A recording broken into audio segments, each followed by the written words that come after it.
DZRH, a proud member of MBC Media Group. 5 minuto na makalipas ang alas 4 na umaga. DZRH, magandang umaga Pilipinas sa DZRH Radio, DZRH TV at DZRH Online. Kasama si Kuya Angelo Palmones. Magandang umaga Pilipinas. Huling araw tayo ngayon ng Hunyo, June 30, 2025. Pumapasok na tayo sa third quarter, ha? Ngayon po ay Lunes. Sa ulo ng ating mga balita, Senado magiging katawa-tawa kapag ibinasura ang impeachment ni Vice President Sara sa pamamagitan ng simpleng majority vote ayon kay Senator Ping Lacson. Pagiging alkalde ni Alice Goo ng Banbantarlac binutata ng korte matapos itong ideklara ang isang Chinese. Big time rollback sa mga produktong petrolyo nakaamba bukas. Presyo ng sardinas bababa din. Open pa ICAM sa pagtalakay ng national budget suportado ng liderato ng Kamara. NFA hinigpitan ng mga patakaran sa pagbili ng palay upang mas maraming matulungang mga tunay na mga magsasaka. Sa banang panahon, pumasok na ng Philippine Area of Responsibility, habagat patuloy na magpapaulan sa malaking bahagi ng bansa. Bagong balita, bagong impormasyon, kasama si Kuya Angelo Palmones. Magandang umaga, Pilipinas! Kasama pa rin natin ang buong radyo natin FM nationwide, ang ating mga action radio station sa Luzon, Visayas at Mindanao. 91.7 BNFM Radio sa Cebu at 94.3 FM sa Jansan. Yan po naman ang mga DZRH News FM. Sa detalye ng ating mga balita, pumasok na sa loob ng Philippine Area of Responsibility ang low pressure area o sama ng panahon, ngunit mababa ang chance nito na mag-isang tropical cyclone sa susunod na 24 oras. Ulit itong namataan sa layong 1,410 kilometro silangan timog silangan ng Luzon. Ayon sa pag-asa, walang direktang epekto ang naturang LPA sa bansa. Ngunit maaaring hilahin ito ang southwest monsoon o habagat na siyang magpapaulan sa bansa ngayong linggo. Ang habagat ay magdadala ng mga pag-ulan sa Mimaropa, Western Visayas, Negros Island hanggang Huwebes po yan, ha? Gayon din sa lalaking bahagi ng Luzon at Visayas, Zamboanga Peninsula, Barm at Soc-Sargen. Asahan naman ang mga pag-ulan sa hapon sa Northern at Central Luzon, gayon din sa Metro Manila. Walang dapat ipangamba ang publiko sa pagkain ng mga isdang mula Taal Lake kasunod ng revelasyon na dito itinapon ang labi ng mga nawawalang sabungero. Sa panayam ng DZRH at radyo natin, sinabi ni Melesio Tenorio, kagawad ng Barangay Sampaloc, Talisay, Batangas, hindi dapat matakot ang publiko dahil mahigit 4 na taon nang mangyari ang sinasabing krimen. Okay naman po, sir. Hindi naman po nagbabago. Kahit po nga po yung nababalita po yung ating sinasabi po dyan sa may vulkan namin na meron nga raw pong itinapon. Matagal na naman po yun, sir. Ay halos 4 years na. Saka kinakain ho ng mga isda ay floater feeds. Kaya nga lumulutang ho sila eh. Iginit ni Tenorio na usap-usapan sa kanilang lugar na hindi naman sa mismong laway tinapon ang bangkay ng missing sabungero kundi sa tabi lamang ng bulkan. So, marami nga po sa aming nagsasabi na dito tinapon. Ay, sabi ko, sa tagal na po yun. Hindi naman po, sir, sa lawa. Hindi naman po sa lawa ho. Sa tabi lang ng bulkan. Sabi nila, hindi rin naman po namin alam kahit kami po taga rito. Inalis na ng Department of Agriculture ang temporary ban sa importation ng mga domestic at wild birds kabilang ang mga poultry products mula Netherlands. Ang import ban nasakop ng poultry meat, day-old chick, mga itlog at similya ipinatupad noong Disyembre matapos kumpirmahin ng Dutch Veterinary Authorities ang pagkalat ng H5N anti-high pathogenic avian influenza o HPA1 noon pang November 17 sa Paten-Genderland at ito po sa the Netherlands na nakaapekto naman sa domestic birds. Pinirmahan ni Agriculture Secretary Francisco Laurel Jr. ang Memorandum Order No. 31 na nag-aalis ka sa ban matapos ideklara ng World Health for Animal Health na wala ng avian influenza sa the Netherlands. Bukod dito, wala ring na-report na namang outbreak mula noong May 6, 2025. Ang direktiba ay epektibo kaagad at mananatiling iiral maliban na lamang kung babawin. Lahat ng mga magkakasulungat na mga direktiba ay kinukonsidera ring walang bisa.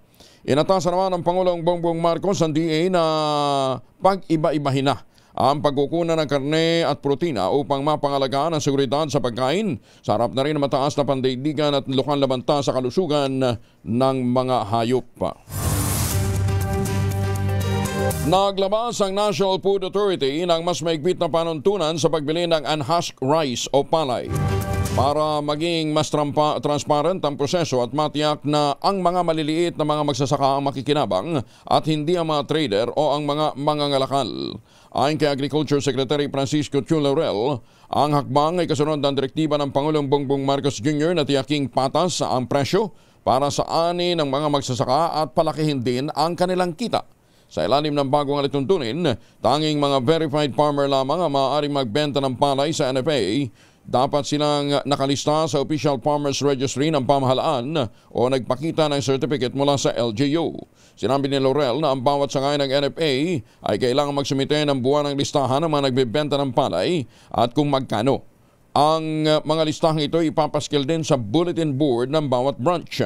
Para mas maging transparent ang bawat bodega ng NFA ay magkakaroon ng special table kung saan panunoorin ng mga farmers group ang proseso ng pagbili.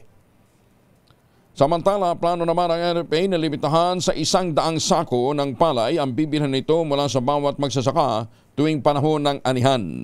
Layunin nito na maserbisyohan ang mas maraming magsasaka dahil may ilang local farmer ang mahigit 1 hektarya lamang na lupa at nakapagbebenta ng higit 100 sako ng palay. Sinabi ng NFA Administrator na sila Relaxon, nagsagawa na rin sila ng reforma para gawing mas transparent ang transaksyon sa mga bodega ng NFA. Hindi nakaligtas ang 72 taong gulang na lolang may Alzheimer's at 7 taong gulang na bedridden o 7 taon na bedridden sa sunog na sumiklab sa isang residential area sa Parañaque City. Ayon sa report na trap ang biktima sa nasusunog na bahay at bigong mailabas mula sa kanyang kwarto. Sa investigasyon naman ng Bureau of Fire Protection, nagsimula ang sunog sa mismong kwarto ng lola matapos pumutok ang nightlight na nakasaksak. Bukod sa nasawing senior citizen, 3 ang sugatan, kabilang ang anak at apo ng biktima at ang kanilang kasambahay. Bagong balita, bagong impormasyon, kasama si Kuyang Angelo Palmones. Magandang umaga, Pilipinas! Naharang ng Bureau of Immigration ang isang Pinay na patungo sana ng Hong Kong. Ayon kay Immigration Commissioner Joel Piado, lumabas sa kanilang investigasyon na inalok ng Chinese recruiter ng trabaho ang naturang 28 anyos na biktima sa isang online gaming firm. May sahod daw na $1,000. Pero batay sa kanilang intelligence, pagtatrabahuin para sana sa scam hub ang Pinay sa Cambodia. Na-turn over na ng BI sa Interagency Council Against Trafficking ang naturang Pinay upang asistihan sa pagsasampa ng kaso laban sa Chinese nitong recruiter. Kaya doon sa mga kababayan natin naghahanap na magandang opportunities, kung kayo po hindi naman nakakasigurong legit yung inyo pong a-applyan, utang na loob. Huwag na ho kayong pumasok sa ganyang klase ho ng mga transaksyon. 14 na makalipas ang alas 4 ng umaga. Oy mga mamis, po pwede ho tayo mag-laundry day today ha. Kunot no ka ba kapag makapit, madikit at malupit ang mancha? All you need is Pride. Ba't papahirapan ang self ko sa Pride? Easy at worry-free naman ang laundry. Sa triple stain away formula, tanggal ang matitinding mancha. Based on test at chocolate, mud, and Sebanon cotton, gawa po ito ng ACS. Wagang tunog! At ating mahiwagang tunog ngayong araw na ito ay nagkakahalaga ng 15,000. So habang kayo po ay naglalaba gamit ang isyong Shield Bath Soap, Shield Bath Soap, yung Pride detergent pa. Shield Bath Soap, pagligo yun. Pride detergent, pagkatapos nyo maglaba, saka kayo maligo. Ayan, habang kayo naglalaba gamit ang Pride detergent, ito po naman ang ating mahiwagang tunog. Ano yung ating mahiwagang tunog? Actually, muntik-muntik na pong makuha. Yung prinsipyo na lamang po ng physics ang ating hinahanap. At ang sabi ko nga ho, bigyan na natin, isinasabit. Ano bagay ang sinasabit? Ayan, ha? Basta ang inyong mga sagot, ipapatalo po ninyo sa 0919-282-6485. Sundin ang tamang format po ng pagdetext, empty space, name slash, address slash, contact number slash, at ang inyong sagot. Isang beses lamang po maaari mag-text sa ating text line gamit ang inyong mobile number. Sa mga sasagot online, abay kinakailangan meron po kayong sharer badge. Ayan, ha? Basta 15,000 ang naghihintay na premyo sa ating mahiwagang tunog. Marami-raming bigas na humabibili niyan. Magandang umaga, Pilipinas! Paalala kasi naman ang Quirino Memorial Medical Center ang neonatal services nito kasunod ng 6.75 million pesos na donasyon mula sa Philippine Amusement and Gaming Corporation of PAGCOR para pambili ng 5 state-of-the-art na neonatal incubators. Formal nang naibigay ng PAGCOR ang donasyon upang matulungan ang agarang pangangailangan ng ospital sa modernong kagamitang medikal para sa pangangalaga ng mga bagong panganak na sanggol. Ang QMMC, isang tertiary hospital na pinatatakbo ng gobyerno, ito yung tinatawag na labor hospital kung saan maraming mga misis ang nagle-labor, ay nagsisilbi sa libo-libong mga ina't sanggol taon-taon at marami sa kanila ay mula sa mga komunidad na kulang sa serbisyo. Pinangunahan ni PAGCOR Vice President for Corporate Social Responsibility Group Ramon Stephen Villaflor ang turnover ceremony ng donasyong cheque kay QMMC Head Dr. Evelyn Reside. Binigyan din ni Villaflor na mahalaga ang naturang mga proyekto at magpapatuloy ang commitment ng PAGCOR sa pagpapabuti ng public health facility sa bansa kasunod ng ginanap na seremonya.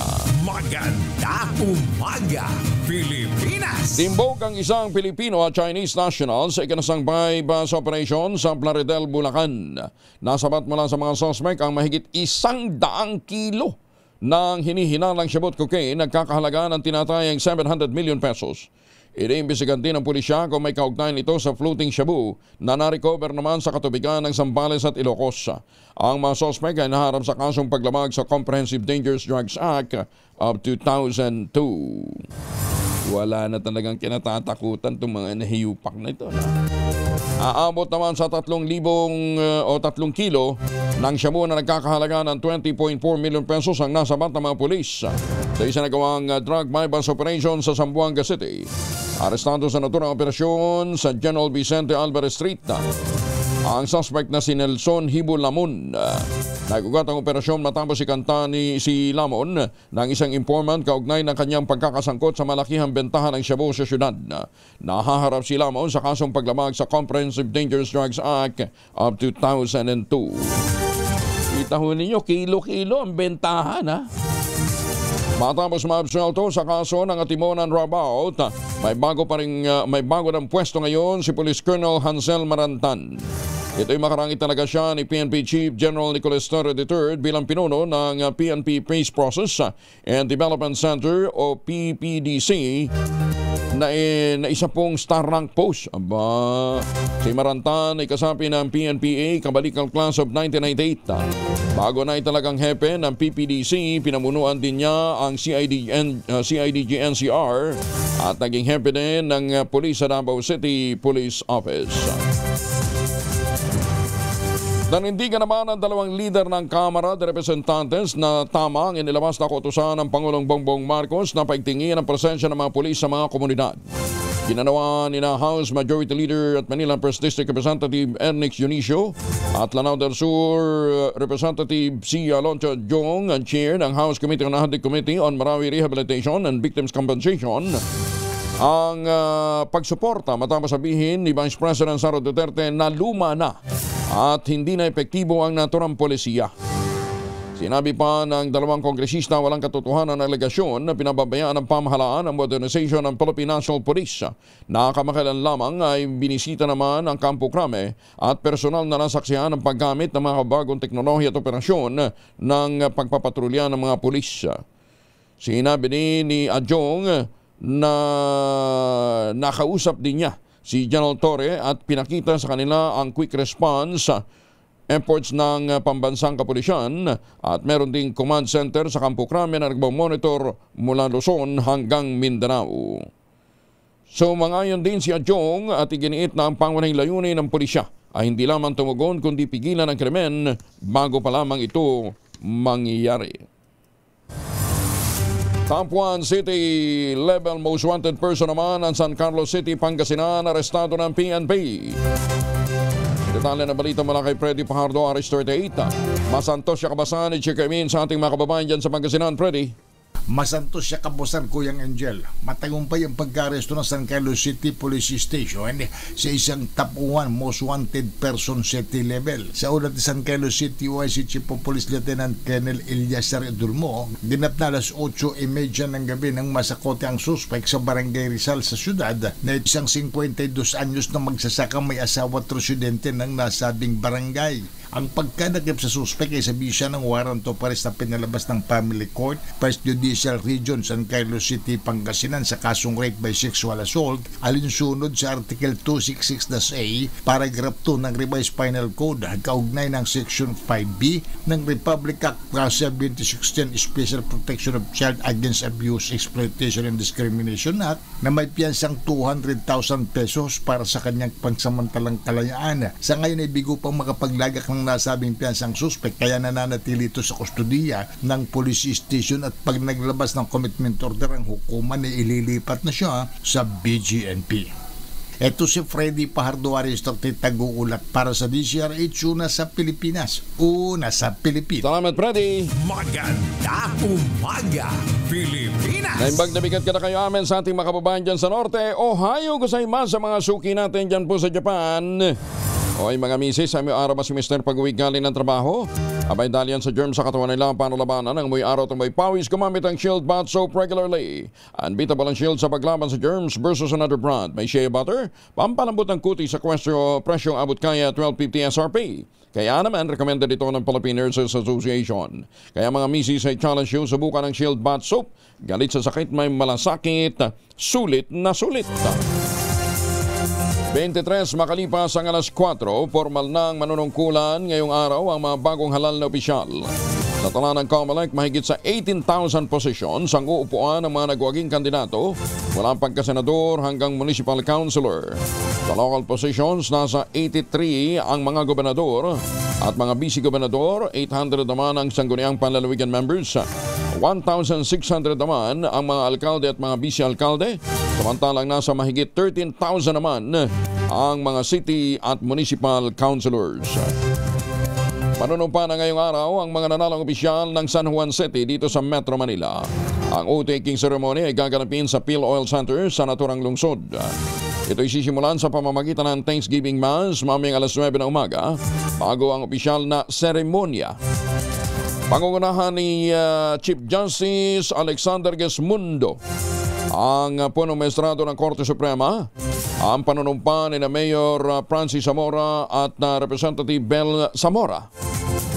Susundan ito ng formal na panunumpa naman ni Vice Mayor Jose Angelo Rafael Agkawili at mga miyembro ng 8 San Juan City Council sa harap ni Mayor Zamora na siyang tatayong inducting officer. Abay, congratulations sa lahat ng mga uupo ngayong araw na ito, ha? Target ng Pangulong Bongbong Marcos na mas maramdaman pa ng publiko ang pagbabago sa bansa sa kanyang ikatlong taon sa pwesto ngayong sa 2028.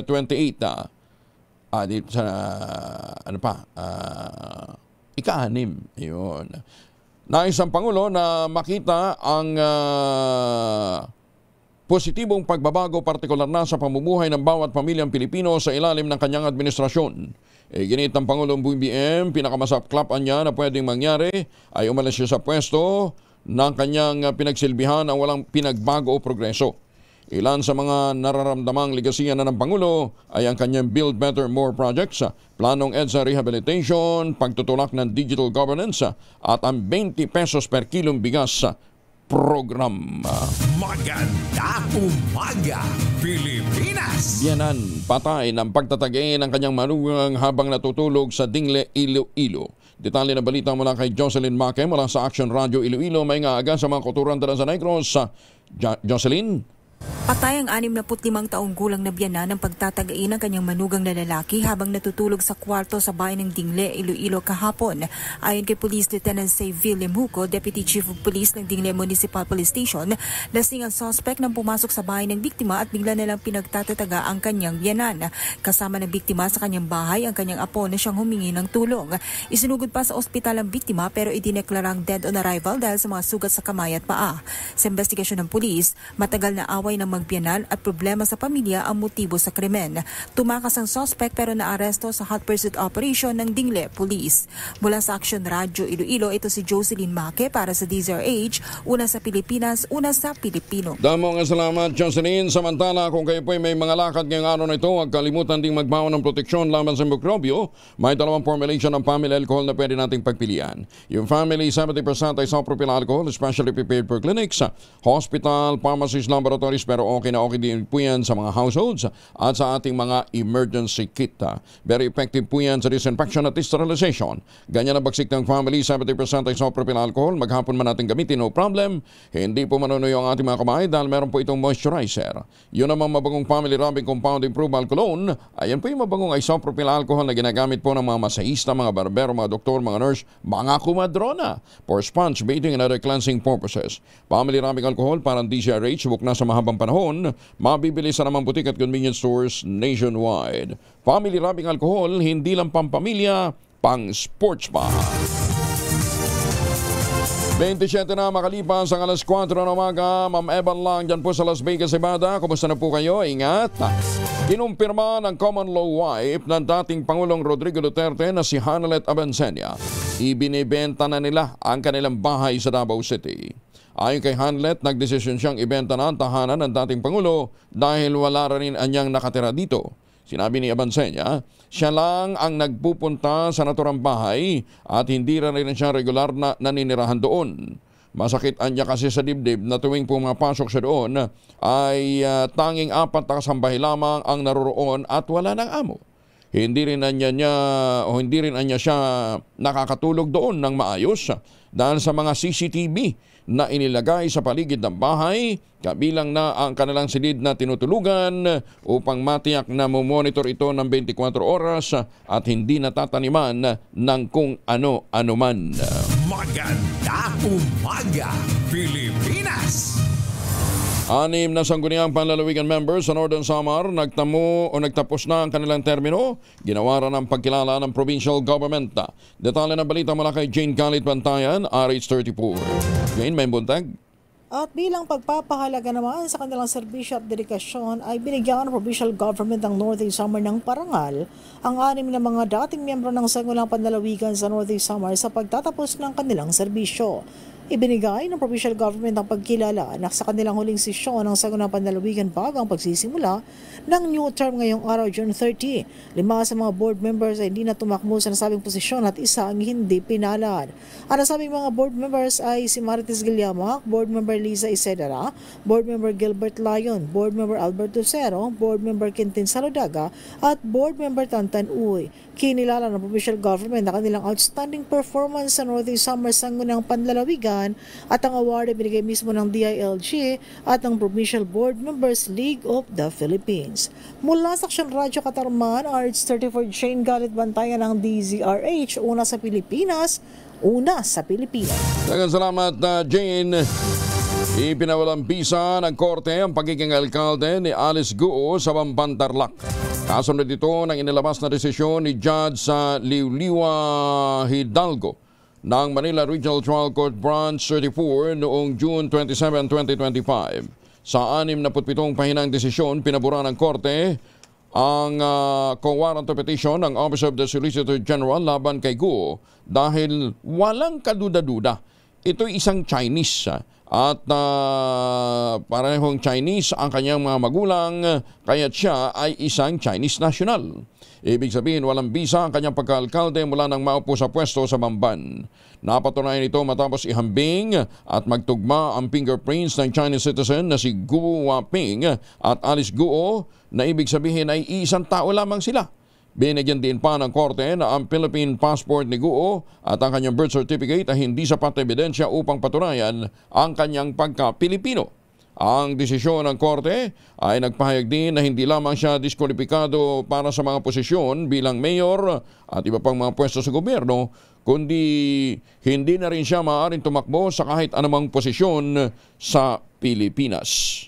Maganda umaga, Pilipinas! Ay, magandang umaga sa mga suki natin dyan sa Quezon, sa mga masisipag nating mga magnaniyog at mga magsasaka. Tuloy nyo lang inyong pag-develop ho ng iba pang mga variants ng tangerine chocolate. Ha? Sa tulong nga po ni Dr. Helen Tan, yung po mga planting material ng kakao galing Davao, hinakot po yan para maitanim sa ilalim po ng mga nyugan. Kaya na ngayon, nagpo-produce na ho sila ng dekalidad na cacao beans, pinaprocess para maging tangerine chocolate. Available po yan sa 0919-095-5935. May mahigit 10 variants po ang tangerine chocolate ng mga raw material galing din po sa ani ng mga magsasaka. At sabi nga po ni Dr. Helen Tan, pinagmamalaki nila ang tangerine chocolate dahil ito'y 100% gawang lokal but taste and looks global. Sabi nga po ni Dr. Helen Tan, sino pa bang magmamalasakit sa Pilipino kundi ang bawat Pilipino? Kaya sa bawat tangkilik natin ng tangerine chocolate, pinalalakas natin ang loob ng ating mga magsasaka, pinalalakas natin ang ating lokal na ekonomiya.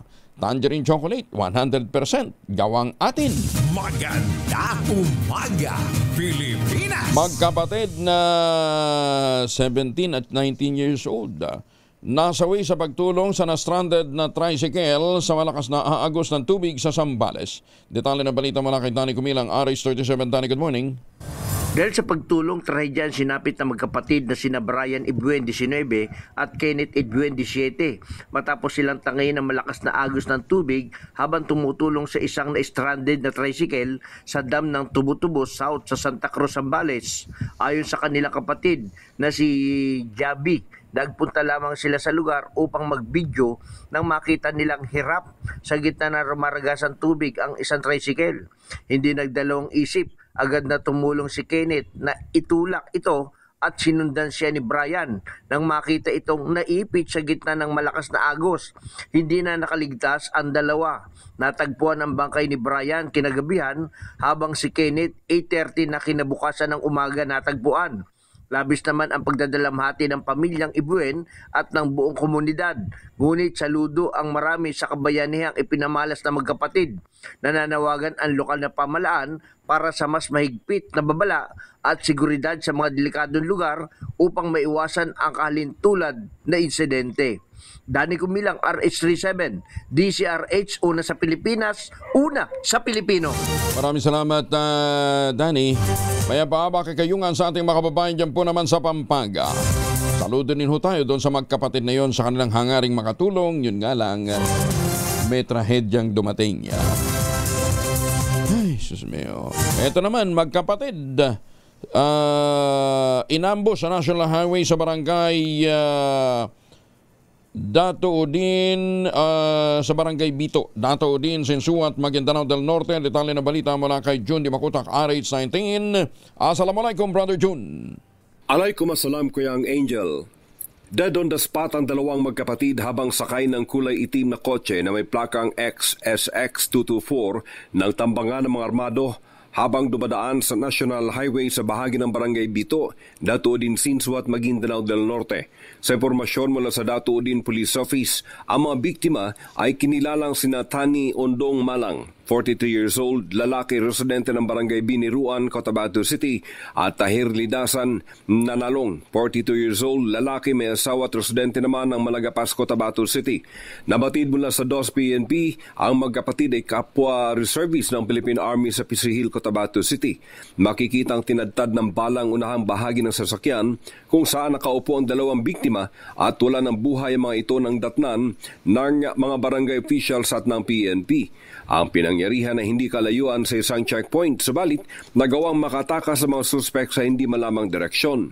Patuloy pa sa karagdagang pangangalap na impormasyon ang DOS PNP sa kung sino ang mga nanambang at kung ano ang posibleng motibo sa pang-aambush patay sa magkapatid. Mula sa Central Mindanao, RH19, June Di Makutak, DZRH, una sa Pilipinas, una sa Pilipino. Daghang salamat, June. Sukran. 35 na makalipas ang alas 4 na umaga. Ipinahayag naman ni Speaker Ferdinand Martin Romualdez ang kanyang buong suporta na panawagang buksan sa publiko ang deliberasyon ng Bicameral Conference Committee kaugnay ng panukalang national budget. Iginit ni Romualdez na paraan ito para makuha ang tiwala ng publiko at matiyak na ang national budget ay napupunta talaga para sa kapakanan ng taong bayan. Ang hashtag Open Bicam campaign ay naglalayong buksan sa publiko ang mga pag-uusap ng Bicameral Conference Committee at ito'y nagsisilbing huling bahagi ng pag-aayos ng pambansang budget para sa Kamara at para sa Senado. Iminungkahi ni Speaker Romualdez na magkaroon ng live stream ang pagdinig ng Bicam upang magkaroon ng real-time access sa mga mamamayan at iba pang mga stakeholders at mas mapalalim ang pagsusuri ng publiko sa proseso ng budget. Binigyan din pa ni Speaker Romualdez ng hakbang na ito ay tugma sa layunin ng kanyang liderato na tiyaking napapangalaga ng pondo ng taong bayan. Sinabi pa ng mababatas na ang reformang ipatutupad sa ikalabinsyam na ipinatupad sa 19th Congress ay nagsilbing matibay na batayan para mapalawak pa ang transparency sa proseso ng budget. Tinayag din ni Romualdez na makikipagtulungan siya sa kapwa mambabatas mula sa Kamara at Senado upang ma-institutionalize ang hashtag Open Bicam. Binalaan naman ni Senator-elect Panfilo Lacson ang mga kapwa-senador na dating hukom sa impeachment trial ni Vice President Sara Duterte laban sa paghahain ng motion to dismiss ng naturang kaso. Iginit ni Lacson, hindi sila maaaring umakto bilang miyembro ng prosekusyon o depensa dahil sila ay tumatayong mga hukom.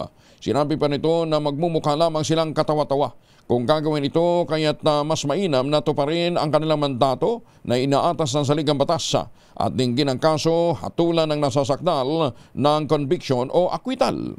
Ito lamang ang desisyon na hindi maaaring questionin kaysa sa inilulutong motion to dismiss.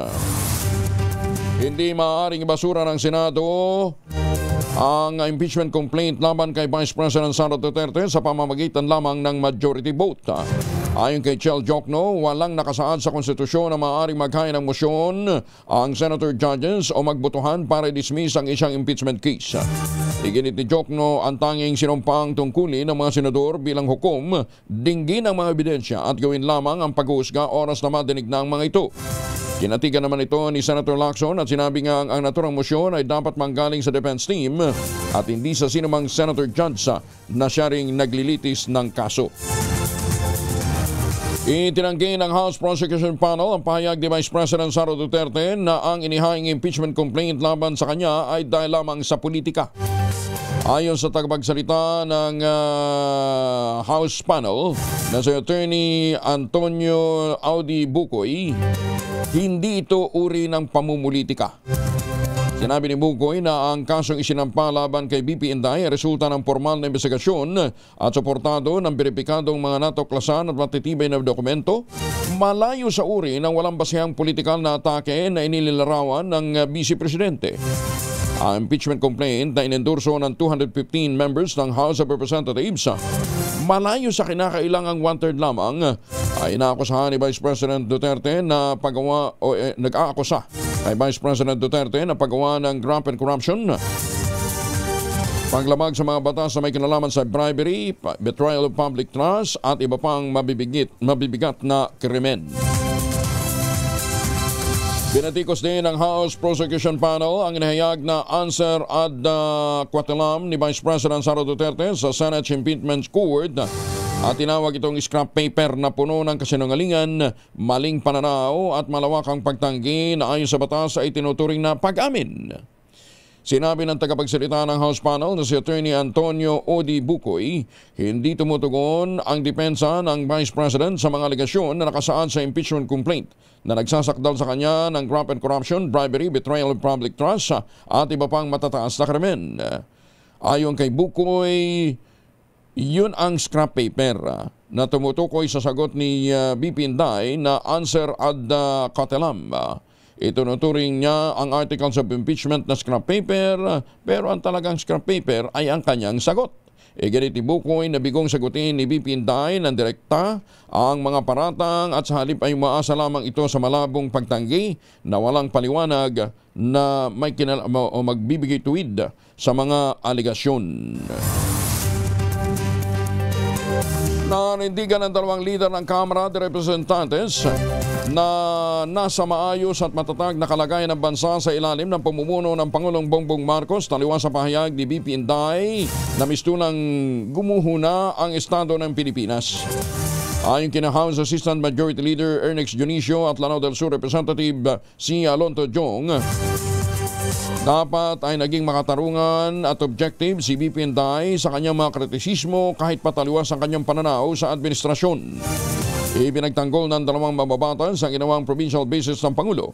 Yan din ang mga larawan ito sa media, kabilang ang presensya niya sa pagsusunog ng bilyon-bilyong pisong halaga ng ilegal na droga kamakailan. Ayon kay Adjong, hindi na siya nagulat sa mga puna ni Vice President Inday, ngunit iginit niya na hindi dapat ito magdulot ng pagkaabala sa tungkulin at pagtupad sa tungkulin ng Pangulo. 41 na makalipas ang alas 4, si Alden Richards at saka si Catherine Bernardo may hidwaan daw. Alamin natin mula kay Gorgie Rula. Gorgie, good morning. Marami ang nagdududa na tila may gap sina Alden Richards at Catherine Bernardo dahil sa katatapos lang na Guillermo Mendoza Memorial Foundation Awards na kung saan ay pinarangalan silang dalawa. Si Alden ang hinirang na phenomenal box office king of Philippine cinema at si Catherine naman ang phenomenal box office queen of Philippine cinema dahil sa box office success ng pelikula nilang Hello Love Again. Ginanap ang awarding sa Carlos P. Romulo Auditorium ng RCBC Plaza sa Makati noong nakaraang Sabado ng gabi. Dumalo si Alden pero si Catherine ay hindi. Sabi ng ilang Catherine fans, may dinaluhang event daw sa SM MOA para sa isang produktong ini-endorso nito. Pero pagkatapos ng event ay pwede pa naman daw siyang humabol or dumalo sa naturang awards night pero hindi niya ito ginawa. Umuwi na raw ito diretso. Ang chismis ng ilan pang mga fans ni Catherine ay nag-iwasan daw sina Alden at Catherine kaya hindi na tumuloy ang kapamilya actress. Napansin pa ng karamihan na nung dumalo itong si Alden para tanggapin ang kanyang award, hindi raw binanggit si Catherine sa kanyang acceptance speech. Binanggit niya ang mga film productions na Star Cinema, GMA Pictures at ABS-CBN pero hindi si Catherine na leading lady niya sa pelikulang ito. Tuloy lalong naiintriga silang dalawa na baka nga meron silang gap dahil obvious na nag-iiwasan silang dalawa. May mga komento pa ang mga fans si Catherine laban kay Alden at mukhang magiging hudyat ito ng away ng dalawang kampo. Pero tingnan muna natin kung talagang may hidwaan silang dalawa at kung totoo ngang hindi sila nagkikita sa mata sa mata. Gorgie Rula po nag-uulat mula sa showbiz ng DZRH, una sa Pilipinas, una sa Pilipino. Maraming salamat, Gorgie. Maganda umaga, Pilipinas. Basta ang alam ko, nag-attend ang mga taga-DZRH sa pagtanggap ng parangal sa 28 KBP Golden Dove Awards. Ayan ha. Muli, maraming salamat KBP sa inyong patuloy na pagtitiwala sa mga miyembro po ng mga hurado na pumili sa mga winners. Thank you. At doon sa mga finalists, congratulations. Muli, maraming salamat at pagkilala doon sa programa natin tuwing linggo na Radyong Henyo. Doc Ruby Cristobal, congratulations! 44 na makalipas ang alas 4 ng umaga. Oras na para tayo po naman ay mag-Ultabayo. Ano nga bang Ultabayo? Ang Ultabayo po ay postbiotic with Lactococcus lactoserine plasma. Dumaan po ito sa mahabang clinical trial. Hindi po testimonial, hindi po mga kwentong kutsero, kundi human clinical trial. Ang bawat kapsula ng Ultabayo nagtataglay ng 50 billion cells ng Lactococcus lactoserine plasma. Kaya po naman napaka-potent po nito na pagpasok sa ating katawan, ina-activate po yung PDC, plasmacytoid dendritic cell. Yan po yung tinatawag na dalubhasa na commander ng ating immune system, responsable para sa pag-activate ng ating immunity, pagpapalakas ng ating immunity kapag pumasok na nga po yung pong Ultabayo. Ayan. Yan po yung nagtataboy ng toksin sa ating katawan habang tayo po ay natutulog. Nakatutulog yan para ma-achieve natin magandang tulog, nalalabanan natin ang puyat, pagod at stress. Ang Ultabayo po ay rehistrado sa Food and Drug Administration, halal certified. Available po sa South Star Drug, Mercury Drug, HB1 Plus Pharmacy, Joann's Pharmacy, Amasco Drug at Curamed. Pero huwag natin kalimutan, ang Ultabayo po ay hindi gamot at hindi dapat gamitin panggamot sa anumang uri ng sakit. Ngayon, kung hahabol pa ho kayo sa ating pong promo, available pa rin po ang 10% discount sa ultabayo.shop. I-click po ninyo yung hashtag, yung QR code at gamitin po ninyo ang code na Kuya Angel to avail the 10% discount. Vice Governor Dudut Gonzaga at Board Member Gonzaga dumalo sa pananumpa ng mga bagong opisyal sa Davao de Oro. Detalye na balita mula kay Jun Soter mula sa Action Radio Davao. May buntag ni mo, Jun. Mayong buntag usab, Kuyang Angel. Minit ang espekulasyon ukol sa tensyon sa loob ng pamahalaang panalawigan ng Davao de Oro matapos hindi dumalo si outgoing governor at bagong halal na Vice Governor Dorothy Gonzaga, gayon din si re-elect board member Rowena Gonzaga sa opisyal na pananumpa ng mga bagong halal na opisyal ng probinsya kahapon ng gabi, Hunyo 29, 2025 sa Capitol Grounds, Kabidyanan, Nabunturan, Davao de Oro. Batay sa orihinal na programa, si Vice Governor Gonzaga sana ang nakatakdang magbigay ng welcome remarks bilang pambungad sa seremonya, isang mahalagang bahagi ng aktibidad. Subalit bigo siyang dumalo at wala ring inilabas na pahayag hinggil sa kanyang pagliban. Si board member Rowena Gonzaga ay hindi rin lumahok sa panunumpa. Sa kabila ng kanilang hindi pagdalo, itinuloy ang seremonya sa harap ni RTC Judge Criscia D.C. Cruz kung saan formal na nanumpa ang karamihan sa mga halal na opisyal sa lalawigan. Habang maayos naman nanumpa ang bagong gobernador ng Davao de Oro na si Engineer Raul Mabanglo, kung saan noon pa ay giniit ang layuning magkaisa ang pamahalaan at maging isang kapitulyo na bukas, malapitan at handang magsilbi sa lahat. Dumalo rin at nanumpa sa kanilang posisyon sina 1st District Representative Maricar Zamora Mabanglo at District 2 Representative Lionel Jong Ziniza. Matatandaang tumakbo sa pagkagobernador ang asawa ni Vice Governor Gonzaga na si Rowel Peter Gonzaga, ngunit natalo ito sa nakaraang eleksyon. Ito si June Suter para sa DZRH. Una sa Pilipinas, una sa Pilipino. Dagan salamat, Jun Soter. Ayon, hindi pala dumalo. Kala ko dumalo eh. Hindi pala dumalo. Ibig sabihin, sineryoso, dinidibdib ng incumbent yung pagkatalo. Maganda umaga, Pilipinas! 47 makalipas sa alas 4. Ay, magandang umaga sa mga suki natin dyan sa EB Magalona, Negros Occidental, Halong Kamudra. May apahaba kakayungan sa mga suki natin dyan sa Arayat, Pampanga. Magandang umaga din sa mga Pilipino dyan sa South Korea. Sa mga Pilipino dyan po sa Hayward, California, good morning. Muling nanawagan si Senator Bongo sa Department of Health na tutukan ang pagtatayo ng mga super health center, lalong-lalo na sa mga kanayunan at mga liblib na lugar. Kasunod ng mga naglabas ang balita at dokumentaryo sa TV tungkol sa mga mahihirap na Pilipinong nakatira sa malalayo at mga liblib na lugar, pahirap ang makapunta ng ospital para lamang magpagamot. Panawagan din ng Chairman ng Senate Committee on Health na agarang magpatupad ng mga programa, maimplementa ang Super Health Centers Program o yung HSC Program, isang medium-size na poliklinika na itinatayo para sa paglilipat ng medical services sa mga mahihirap na pasyente para hindi na sila kinakailang magbiyahe papuntang mga kabayanan.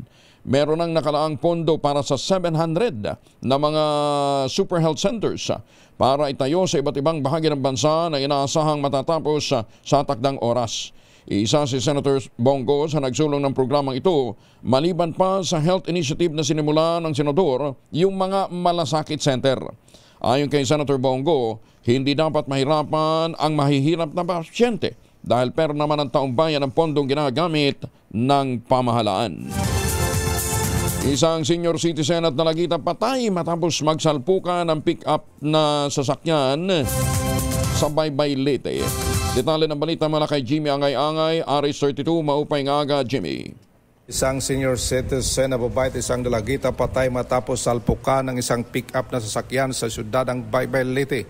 Kinilala ng PNP mga biktima sina alias Lolit, 72 anyos at alias 317 anyos, residente ng barangay San Isidro, Baybay City. Nangyari sa insidente sa National Highway Barangay Santa Cruz sa naturang syudad. Sa investigasyon ng PNP, mga biktima ay tumatawid sa naturang daan nang biglang salpukan ng isang Ford pickup na truck na minamaniho ni alias 840 news ng barangay Maslug, Baybay City. Itinakbo mga biktima sa ospital para malapatan ng kaukulang lunas, subalit idineklara na dead on arrival ng attending physician. Dito sa DYVL Action Radio Tacloban, ito si Arstratito Jimmy, angay-angay para sa DZRH. Una sa Pilipinas, una sa Pilipino. Daghang salamat, Jimmy, angay-angay. Magandang umaga, Pilipinas! Alas 4:50 ang oras sa buong kapuluan. Nanawagan naman si Agriculture Secretary Francisco Q. Laurel Jr. sa Cold Chain Association of the Philippines. Suportahan ang pagsisikap ng Department of Agriculture na mapabilis ang pagpapaunlad ng cold storage infrastructure, ang pangunahing bahagi ng food security agenda ng Pangulong Bongbong Marcos. Sinabi nito na binibilisan ng DA ang cold chain expansion sa pamamagitan ng may nilunsad na modular at mega cold storage warehouses na ngayon itinatayo sa mga pangunahing agricultural region. Ang mga pasilidad nito ay dinisenyo para madaling mapalawak o ma-upgrade at madaling maibagay. May modular na katangiang kayang umangkop sa mga lokal na kondisyon habang pinapanatili ang pagiging episyente at integridad ng operasyon. Ayon kay Secretary Laurel, ang mega CSWs ay nilikha upang pangasiwaan ang malaking volume ng storage. Ang kapasidad pala nito naglalaro ng 1,700 hanggang 8,000 pallet position at nagsisilbing pangunahing production at distribution hub sa buong bansa. Pinaplansya na ng Department of Energy ang mga panuntunan para naman sa itatayong kauna-unahang commercial nuclear power plant sa bansa. Lain nitong manghikayat ng mas marami pang mga investor at makapagbigay ng abot-kayang supply ng kuryente sa mga Pilipino. Nakalatag na sa draft circular ng DOE ang panukalang pricing at dispatch guidelines para sa naturang pioneering project na makatutulong sa pagpapababa ng singil sa kuryente. Target na bansa na magkaroon ng hindi bababa sa 1,200 megawatts na commercially operational power plant sa taong 2032 at maitas pa ito sa 2,400 megawatts sa 2035 at sa 2050 dapat umabot na ito ng 4,800 megawatts. Magandang umaga, Pilipinas! Asahan ng malakihang tapyas presyo ng petrolyo bukas. Yehey! Sa pagtaya ng mga oil company, aabot ng 1.70 hanggang 2 piso ang kada litro na ibababa sa presyo ng diesel. Habang posibleng maglaro naman sa 1.30 hanggang 1.50 ang bawas sa kada litro ng gasolina. Ang pag-alaway base sa 5 araw na kalakalan sa world market, resulta naman ng ceasefire sa pagitan ng Israel at ng Iran. Bagong balita, bagong impormasyon, kasama si Kuyang Angelo Palmones. Magandang umaga, Pilipinas!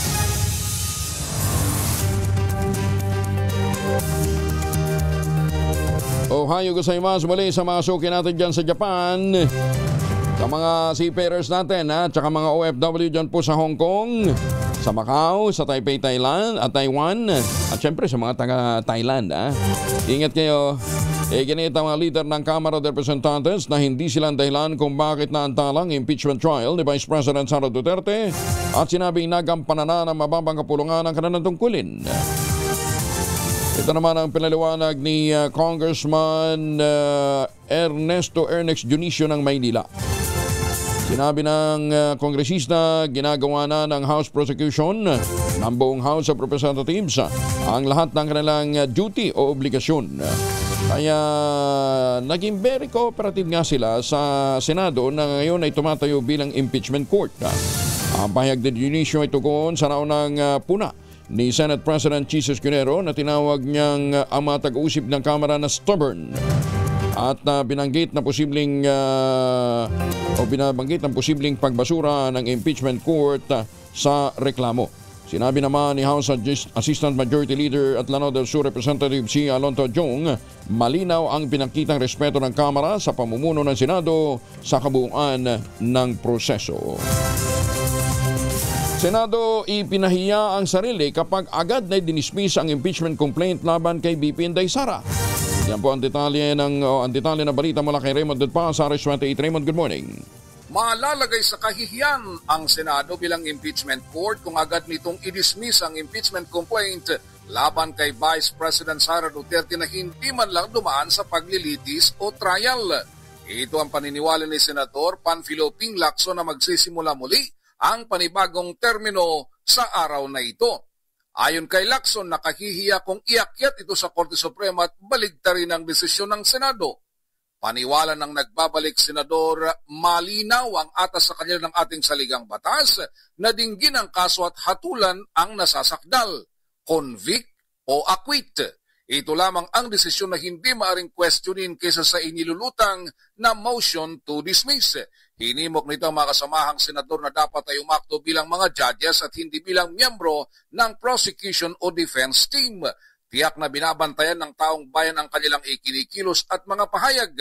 Hindi sila dapat nagbibigay ng kanya-kanyang interpretasyon, kundi tutok lang sila sa atas ng konstitusyon na try and decide o litisin at hatulan ng isang impeachment case.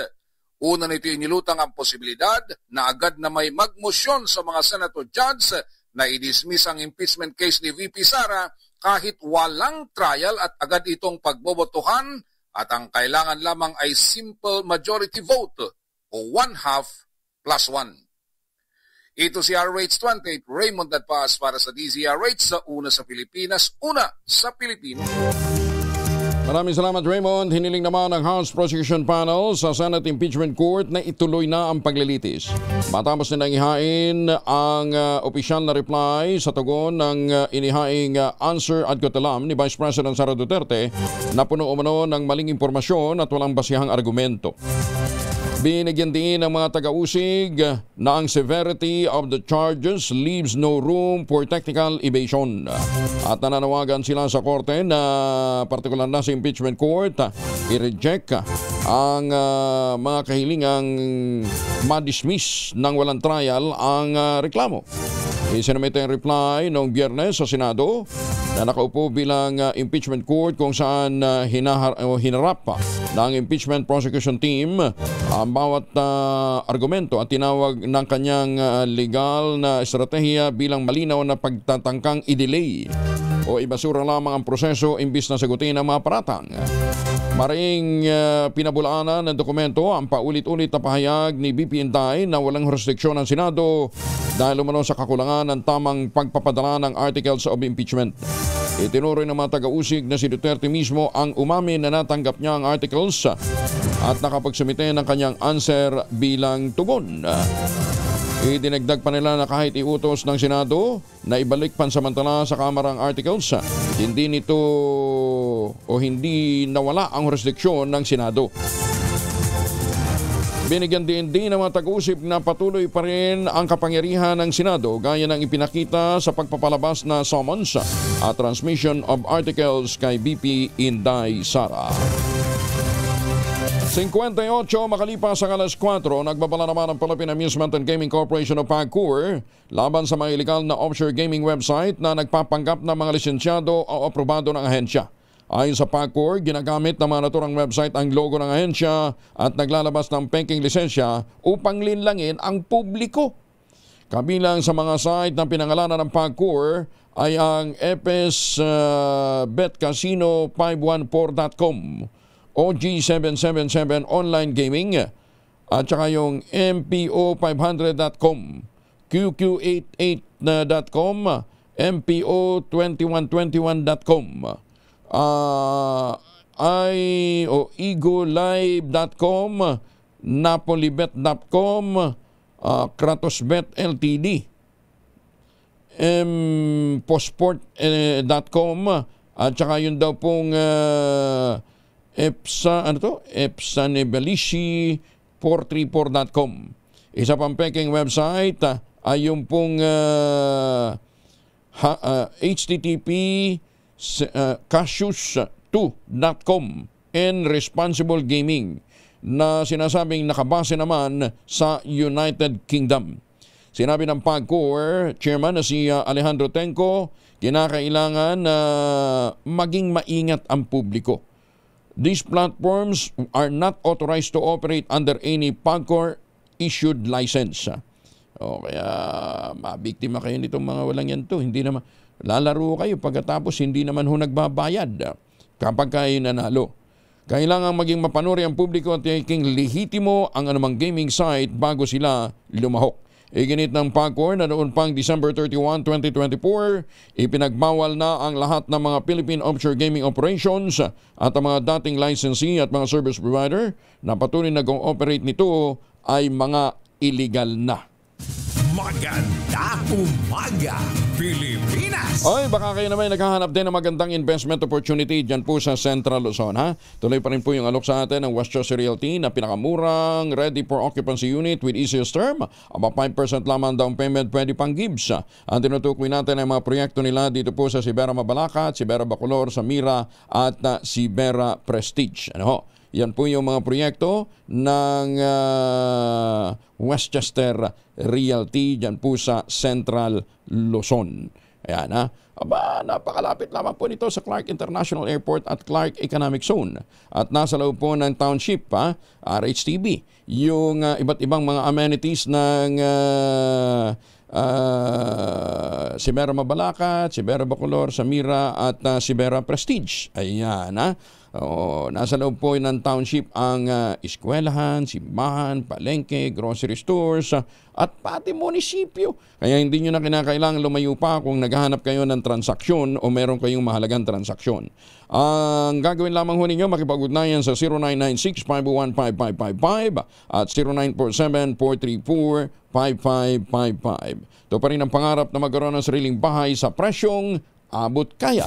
Magandang umaga, Pilipinas! Si Chanel Dominguez ng Pag-asa, kasama na natin. Ma'am Chanel, good morning. Magandang umaga din po sa inyo, Sir Angel. Magandang umaga din sa mga taga-subaybay natin. Para sa ating weather update, meron tayong binabantayan ngayong low pressure area dito sa loob ng ating Philippine Area of Responsibility.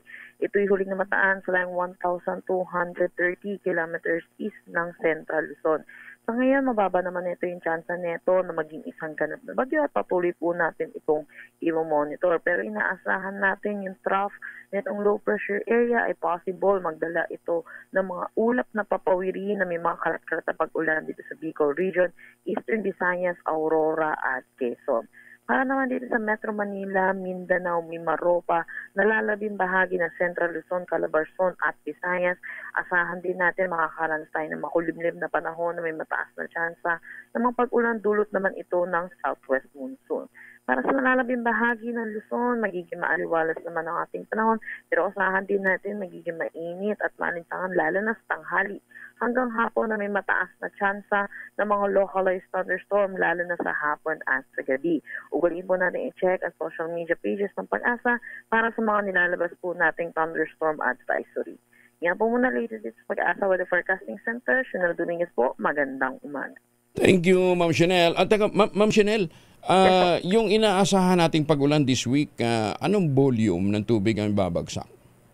Nasaan po natin possible po yung moderate to at times heavy po, pero ito pong tinitingnan pa po kasi natin din po yung magiging galaw din po netong low pressure area para masatigit po natin po ito. Moderate to? At times heavy po. At times heavy. Yan, kailangan talaga iba yung pag-iingat sa mga kababayan natin, lalo na doon sa mga flood prone areas, ha? Yes po. Ma'am Chanel, thank you. Magandang umaga. Salamat din po. Si Chanel Dominguez mula po naman sa Pag-asa, at para ho sa mga may lakad ngayong araw nito at mga naghahanda para sa anumang emergency, i-ready na natin yung ating mga emergency kit. Halagyan nun ninyo ng family alcohol. May dalawang formulation ng family alcohol na pwede natin pagpilian. Yung family 70% isopropyl alcohol, especially prepared for clinics, hospital, pharmacies, laboratories, pero okay na okay din po yan sa mga households at sa ating mga emergency kit. Very effective yan sa disinfection at sterilization. Ganyan ang bagsik ng family, 70% isopropyl alcohol. Maghapon man natin gamitin, no problem. Hindi po manunuyo ang ating mga kamay dahil meron po itong moisturizer. Yun namang mabangong family rubbing compound improved cologne. Ayan po yung mabangong isopropyl alcohol na ginagamit po ng mga masaista, mga barbero, mga doktor, mga nurse, mga kabadrona for sponge bathing and other cleansing purposes. Family rubbing alcohol parang di siya reachable na sa mahabang panahon. Mabibili sa namang butik at convenience stores nationwide. Family rubbing alcohol, hindi lang pampamilya, pang sports ba? Magandang umaga, Pilipinas! Happy birthday kay Greg Serbano! Ayan, bossing Greg, good morning. Magpapa-breakfast ka daw. 4 na minuto na makalipas ang alas 5 ng umaga. Sa DZRH Radio, DZRH TV at DZRH Online. Kasama si Kuya Angelo Palmones. Magandang umaga, Pilipinas! 5:06 ang oras sa buong kapuluan. Umalo na sa halos 380 pesos ang nawawalang kita ng mga tsuper at mga operator ng jeep araw-araw. Kasunod ng mahigit 5 pisong taas presyo sa diesel. Ayon kay Pisto, National President Modi Floranda, lugi rin sila sa maliliit na rollback ngayong linggo na wala pa sa kalahati ang utay-utay na fuel hike.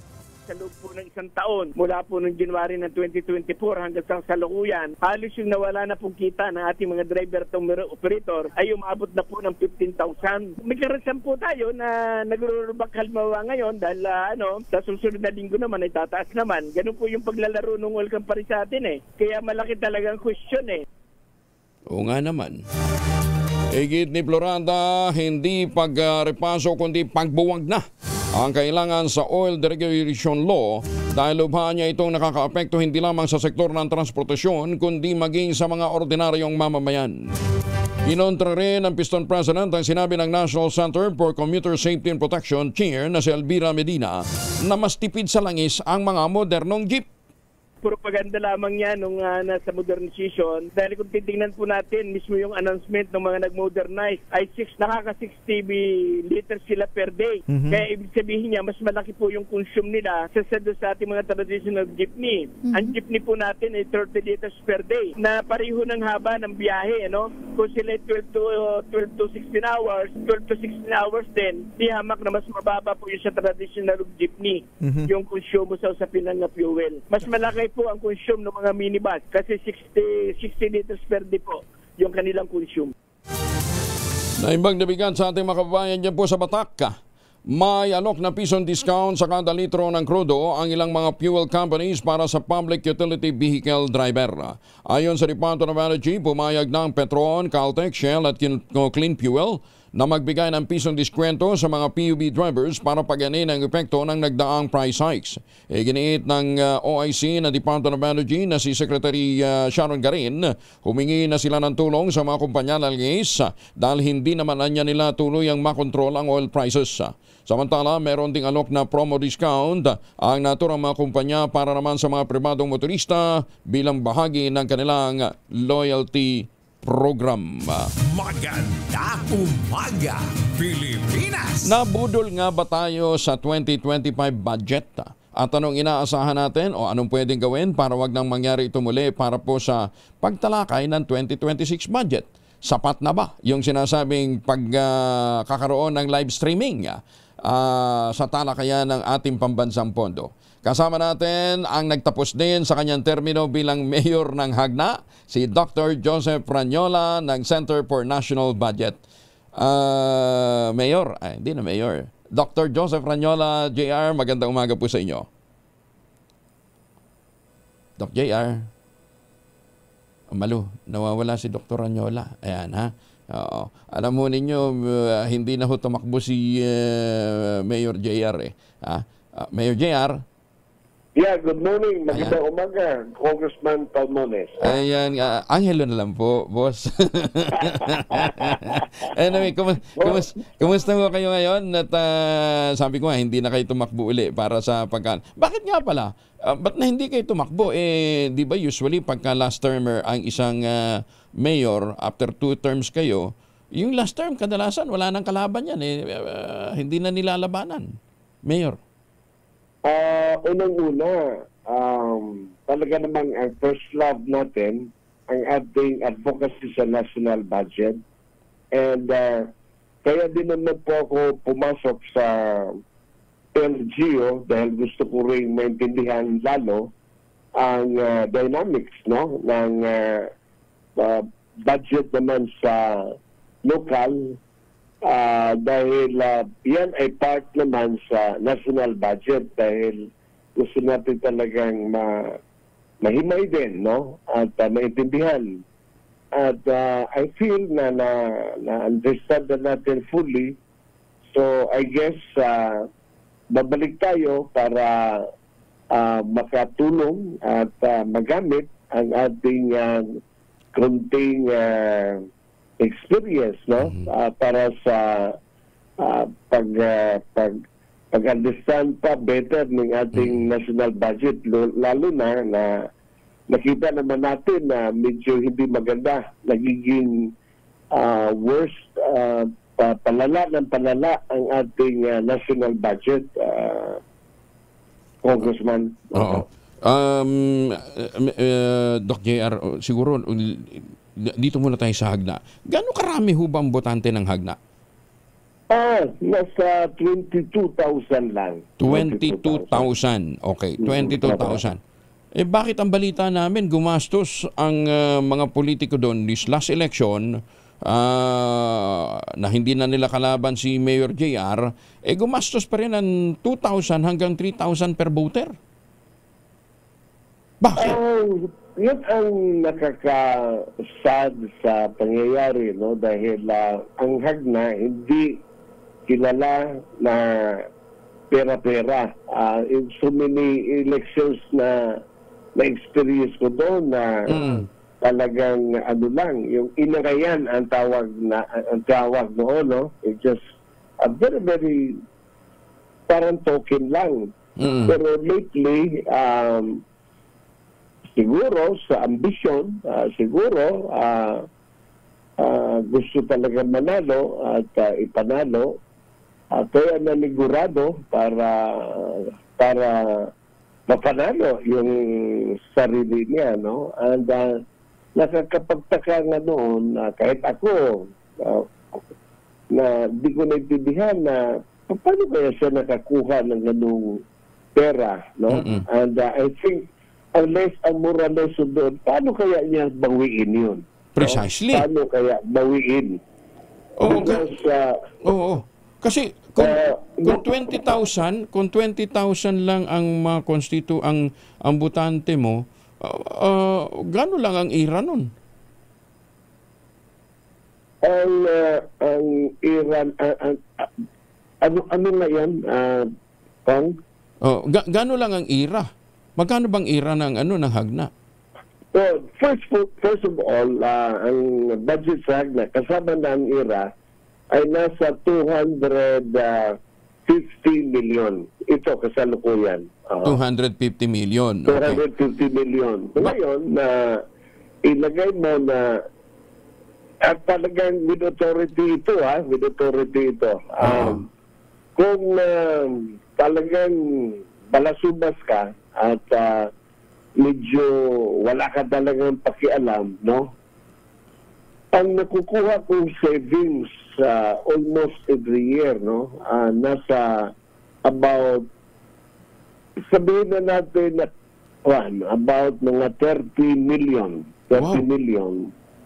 No? And yun, balik pa rin mo, yun ang kitaan. Wow.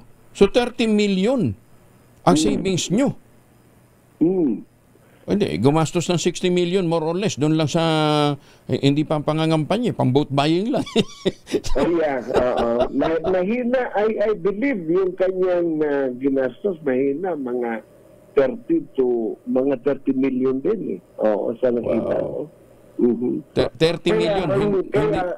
Kaya isa din yan sa bagay na siguro realization ba na talagang hindi uunlad ang Pilipinas gawa nung halos lahat na pagtakbo ng mga politiko dinadaan sa pera, siguradong babawiin din sa pera, no? At saka palagay ko ang ano din doon is yun bang seryoso ka ba talaga yung mga gano'n, no? Oo. And gusto mo ba talagang may mangyari dahil kung dedication at trabaho lang talaga, servisyo lang talaga, no?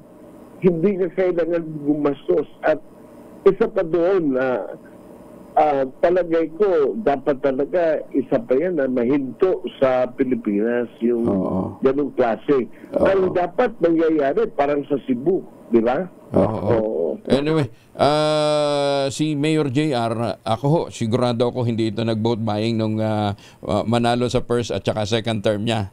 Wala. Hindi po pwede yun dahil ano tawag nito? If you still remember, tumakbo po akong dalawa beses. Talo po ako noon dahil hindi talaga. At ayaw ko mamimigay. So, nung yung talagang naintindihan na tayo ng mga tao at saka siguro naawa na rin sila. hindi ako natapos na sasabihin ko eh. Hindi talaga ito mamimigay kasi gustuhin niya mamigay. Alaho ito mamimigay. Wala din. At saka dignidad ng ating pagka-leader, no? Yung ating respectability, talaga ito, yun ang mas importante, Congressman. Anyway, sabi nyo nga, may mga natutunan kayo doon sa inyong dalawang termino sa pagiging alkalde ng Hagna, kung paano mapapahusay ang pagpapatakbo sa lokal na pamahalaan. Kahit na minimal lang yung maliit lang yung pondo, nakapag-ipon pa kayo ng at least mga 30 million every year, siguro yun magiging sapat na gabay para ho dito sa paghabi, pagbuo na naman ng panibagong budget. Ang sabi nyo kanina, meron kayong savings. So ibig sabihin, kung ang LGU ay kaya mag-save, ang national government kaya ding magkaroon ng savings? Oh, definitely. Definitely. And that is what I was trying to espouse in the past, no? Grabe ang mga unutilized mga pundo plus yung corruption, di ba? Grabe kung kahindik-hindik parang ganon. Okay. Kayo ho nagmo-monitor ng budget, mga budgets way back, panahon pa ni Pangulong Cory, dating Pangulong Cory after the EDSA Revolution. Was there a time na nagkaroon tayo ng savings? Yung sa lahat ng mga presidente na makita natin, it was only during the time ni FDR, President Ramos. Na klaro na merong savings noong panahon niya. Yes. What was done? Anong ginawa? Nagkaroon siya ng tinatawag na mandatory savings na 10% ng budget immediately isi-save mo na. Kaya alam mo, nung makita ko na sa panahon ni Madam Cory, nagtapos siya ng 26 billion na deficit. So, nung antimado, sa first year ni Ramos, nag-15 billion siya na deficit. Pero, nung 94, pataas, hanggang natapos siya, nagkaroon siya ng anong tawag dito, yung savings or surplus with the amount of mga 16 billion until his last year sa 1997. However, pagdating ni Madam Gloria, ako personally, I was very disappointed dahil era pa pala, tumaas na gusto. Tumaas, grabe ang ginawa ni ERA because 133 billion ang deficit niya yung 2000, yung last year niya sa 3 years, di ba? Di ba napaalis siya? And I was hoping na bababa talaga. But then, Gloria, with PG&A, left government service with a deficit of 314 billion. And the rest, talagang ngayon, makikita mo, itong kasalukuyan na taon na ito, ang projection ng ang deficit is 1.7 trillion. 1.7 trillion? Wow. Yes, for the year 2025. Wow. So, yung mga deficit na yan, sobra. So, ipinoproject na mas malaki ang gastos kaysa income. Malaki ang gastos. Teka muna. Akala ko ba 4.6 trillion and the expected expenditure will amount to 6.3 trillion. So the deficit will now again cause the balloon na increase ng ating national debt na mukhang aabot na tayo sa 17.3 trillion. Teka muna, Dr. Ranyola, akala ko ba ang sabi ng national government, maganda nga yung fiscal standing natin dahil in fact nakakapagbayad tayo ng ating mga utang at okay lang daw na kahit na tumaas ang ating deficit kasi mataas naman ang ating mas mataas naman, nananatili ng mga mataas ang ating credit rating. Diba? At saka efficient naman ang pangungulekta ng gobyerno. In fact, ang sinasabi nga ng BIR for the past 20 years, ngayon lamang nakakota o nakagoal ang BIR. So, nasaan yun? Alam mo, di ko rin yan masyadong maintindihan because for this year also, no, ang ating pambayad sa interest aabot sa 848 billion. Na yun ang pambayad sa interest lamang.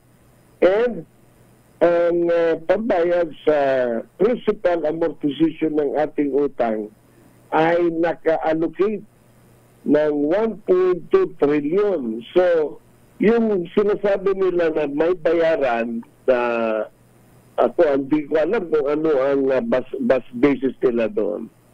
Kung saan ang gagaling? Yung... Anong binabayaran nila? Is it the interest or the principal amortization? So chances are interest lang yung binabayaran. Kasi kung totoo siya, no, sa 6.3 trillion natin na budget for this year, ang included lang sa budget ay ang pagbayad sa interest natin na utang amounting to 848 billion. Labas sa ating General Appropriations Act, labas sa 6.3 trillion, meron pang tayong dapat babayaran na service principal amortization, no?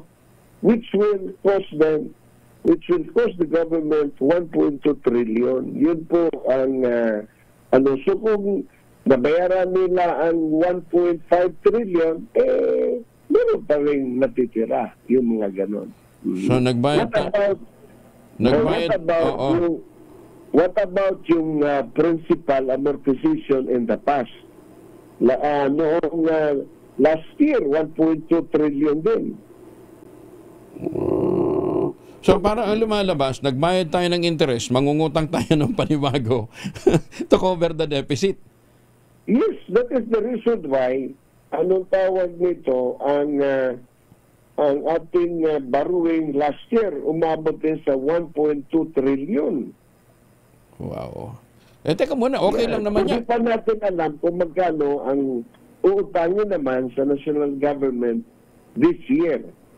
Hindi, napunta naman daw sa mga infrastructure napunta ito sa build better more.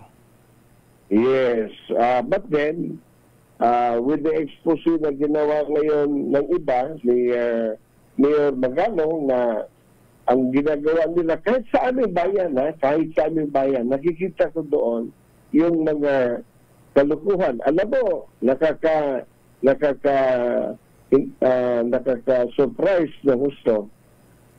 Sa aming bayan, ang nilalagay nila na solar light post.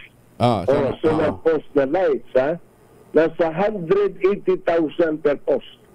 Wow. 180. Per lamppost? Hindi, baka naman ginto yung base nun. Kaya mahal. Kaya, sa ginto, pagka may bagyo, hindi na umiilaw. Talaga? Hindi kasi ano na yan ngayon parang ano tawag dito, flavor of the year. Correct. So, yun ang mga kwan. Yun ang mga corruption na hindi dapat, no? Marami mga corruption. Oo. Ang nakakatawa, I'm looking forward din sana dito sa ating 2026. Okay daw. Kasi magiging transparent na yan, ha? Magkakaroon ng live coverage. Maganda yung theme, nurturing future-ready generations to achieve full potential of the nation. Ang total proposed nila ay 6.7 trillion or 7.4% increase from last year. Wow. Or this year. When this year is 6.3, next year is 6.7, that's 7.4% increase. Now, ang problema dito, ang nakita ko, sinasabi nila, alam mo as a mayor, no, naintindihan ko, you know, of course, I agree na education ang number 1, healthcare number 2, and then ang sabi pa nila is to prioritize also the workforce upscaling. So siguro mga training ito. And then i-complement daw ng national government and build better, more infra. And the digital transformation.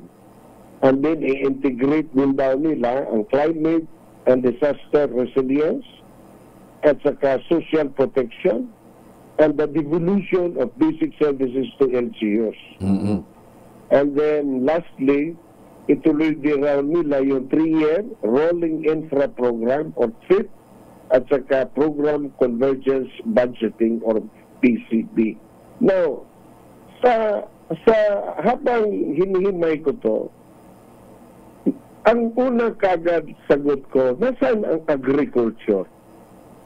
Now I understand why sa ating LGUs mahina ang support, mahina din ang production. So I think this is where the government failed a lot. What is agriculture? And then when I review today ang ating agriculture, yun, biktima this year ang agriculture. Ang laki na patas Noong pinipresent siya, 127 billion.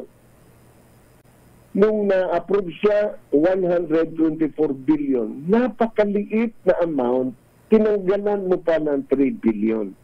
Whereas, ang korupsyon sa public works, lumalaki, ang 898 nila, dinagdagan ng 214 billion. So to me, hindi lang transparency ang kailangan, hindi lang accountability ang kailangan, kundi ang higit sa lahat, magkaroon ng equitability.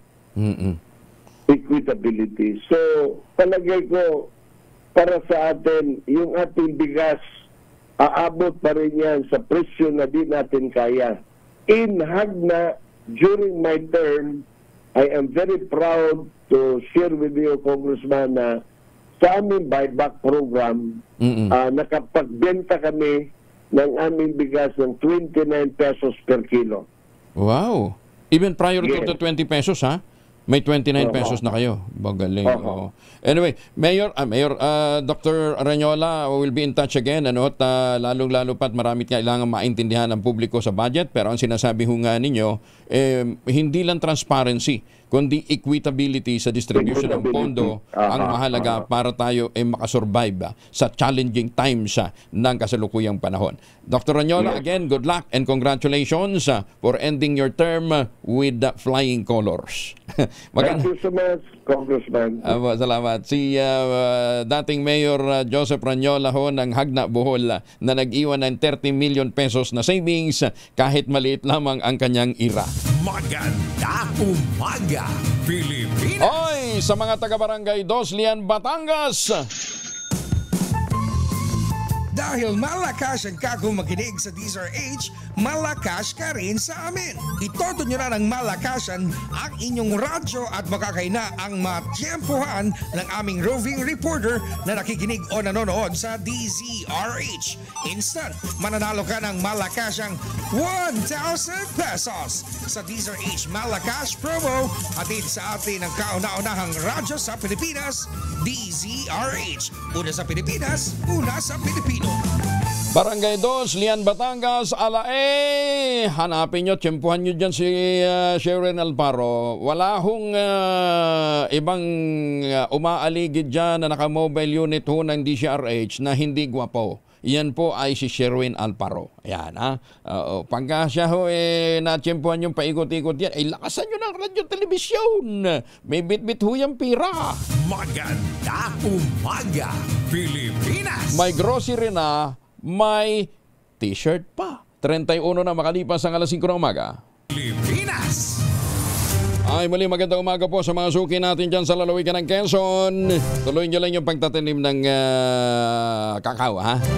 Natulungan po ni Dr. Helen Tan yung po mga planting material ng kakao galing Davao. Hinakot po yan para maitanim sa ilalim po ng mga nyugan. Kaya ngayon nagpuproduce po sila ng dekalidad na kakao beans. Pinaprocess yan para maging tangerine chocolate.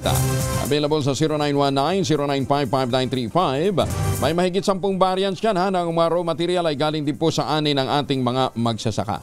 Sabi nga po ni Dr. Helen Tan, sino bang magmamalasakit sa Pilipino kundi ang kapwa Pilipino? Kaya sa bawat tangkilik natin ng tangerine chocolate, tinutulungan natin ang ating mga magsasaka, pinalalakas natin ang ating lokal na ekonomiya, tinutulungan din ho natin ang ating pambansang economy. Ayan, kaya sa mga pabalik ho ng Pilipinas, ha, tangerine chocolate, available sa 0919-095-5935. Sabi po ni Dr. Helen Tan, pinagmamalaki niya ang tangerine chocolate. 100% gawang atin. Samantala, Japanese national sinaksak ng kanyang kababayang may-ari ng spa sa Maynila. Abay, bakit sila nagsaksakan? Alamin natin mula kay Boy Gonzales, RH29. Boy, good morning. Good morning, Kuyang Angel Timbog, ang isang Japanese national matapos na saksakin ang kanyang kababayan na may-ari ng spa sa lungsod ng Maynila. Kinilala ng Manila Police District ang suspect na si Mitsuyuki Machida, 59 anyos at pasamantalang nanuluyan sa Moon Garden Pension Inn sa J. Bocobo Street sa Malate. Sa investigasyon ng Manila Police District sa galit ang suspect matapos hindi papasukin sa spa matapos ma-expire ang membership dito. Dahil dito, sasaksakin sana sa ulo ang lasing na suspect, ang biktima, si Hideaki Quesida, pero nakailag ito at saka tinamaan na sa leeg. Agad na tumulong ang mga security guard at nasa nabanggit na establishmento at inaresto ang suspect pinaaresto ang mga suspect sa mga pulis habang naisugod naman sa Manila Doctors Hospital ang biktima na nasa maayos ng kalagayan. Ito si Boy Gonzales para sa DZRH, una sa Pilipinas, una sa Pilipino. Maraming salamat, Boy Gonzales. Ayan, happy retirement day din sa mga gagraduate dyan po sa Maynila. Mamalengke muna tayo. Kasama natin sa Port Avenue, Caloocan, si Edwin Duque, RH23. Edwin, good morning. Edwin. Kuya Angel. Yes. May buntag, Kuya Angel. Mas tumaas pa kayo yung presyo ng mga isda dahil itong bangus, Kuya Angel. Nakakabili pa tayo ng 140 yung pinakamababa. Ngayon ay 170 yung pinakamura at naabot ng 240 yung pinakamalaki. Itong galunggong ay 160 hanggang 200 pesos. Habang itong tilapia, Kuya Angel, ang pinakamura ngayon tilapia ay 170 pesos yung maliliit at yung plapla, umabot ng 220 pesos bawat kilo. Sa yellowfin, 180 yung maliliit at yung pinakamalaki ay abot ng 360 pesos bawat kilo. Yung shrimps, 480 at ang sugpo ay 600 at ang pinakamalaki nito ay abot ng 1,200 pesos. Sa presyo naman ng manok, nasa 240, bumaba ng 10 piso. Ang karne ng baboy, 400 pesos, kasi 400. Ang pork chop, 400. Ang giniling, 400. Ang pata, 360 yung unahan, ang ulihan ay 380, habang liempo naman ay 410 pesos bawat kilo. Sa presyo naman ng mga gulay, ang kamatis, nakakabili pa rin tayo ngayon ng 20 pesos yung maliliit. Susundan ito ng 30 at yung malalaki ay 50 pesos bawat kilo. Sa labanos, 80 pesos na lang, bumaba ng halos sa 30. Ang talong, mabibili ng 40 hanggang 60 pesos bawat kilo. Luya, 130 hanggang 190. Sa sibuyas, 80 hanggang 100 o 120 bawat kilo. Sa bawang, 60 yung maliliit at 80 yung malalaki. Sa sayote, 50 pesos pa rin bawat kilo. Repolyo, 50 pesos. Habang yung petsay bagyo, 60 yung Tagalog, 70. Ang patatas, 40 yung malalaki, 80 pesos. Yung siling labuyo naman, merong 80 at yung magandang klase, nasa 100 pesos bawat kilo. Sa ketsay, bumaba ng halos 80. Yung dating 700, ngayon mabibili ng halos 500 o 580. Yung broccoli, 220. Yung siling panigang, 60 hanggang 100. Yung siling makopa, bill pepper, ito yung 120 hanggang 190 pesos bawat kilo. Sa presyo ng bigas ko, Angel, merong 48 pesos. Susundan na may 50, may 58, at ang pinakamatas dito 70. Habang yung dinurado naman at malagkit, mabibili ngayon ng 80 pesos bawat kilo. Yan ating price monitoring report mula pa dito sa 7th Port Avenue. Dito pa rin sa Caloocan. Aris 23, Edwin Duque nagulat sa DZRH sa Pilipinas, una sa Pilipino. Maraming salamat, Edwin Duque. Maganda umaga, Pilipinas! Ay, magandang umaga din sa mga suki natin dyan sa Court of Appeals, ha? Tsaka sa Sandigan Bayan. Good morning ho sa inyo. Justice Max De Leon ng Court of Appeals. Good morning ho. At good morning din kay Justice Sener Gito. Ayan, ha? At sa kanyang poging daddy na si Don Carmelo Gito, ha? Boss, dumating na ba yung nakarating ba yung t-shirt na pinadala namin last week? Nakatutok yan araw-araw. Nag-aabang din kung darating doon si Sherwin Alparo. Dahil malakas ang kagong makinig sa DZRH, malakas ka rin sa amin. Itodo nyo na ng malakasan ang inyong radyo at makakaina ang matiyempohan ng aming roving reporter na nakikinig o nanonood sa DZRH. Instant, mananalo ka ng malakasang 1,000 pesos sa DZRH Malakas promo hatid sa atin ng kauna-unahang radyo sa Pilipinas, DZRH. Una sa Pilipinas, una sa Pilipino. Aba, magandang umaga. May butag sa matig paminaw riyan sa Medellin, Cebu. At inaabangan na nila ang pag-asyong po ni Governor Bam Baricuatro, ano ha? At saka si Mayor Joy at Vice Mayor Max Pascual naman dyan po sa Nueva Ecija, sa Gapan City. At hindi nang taking ni Kong Emeng, ha? Si Sherwin Alparo ay nandyan sa barangay Dos Lian, Batangas.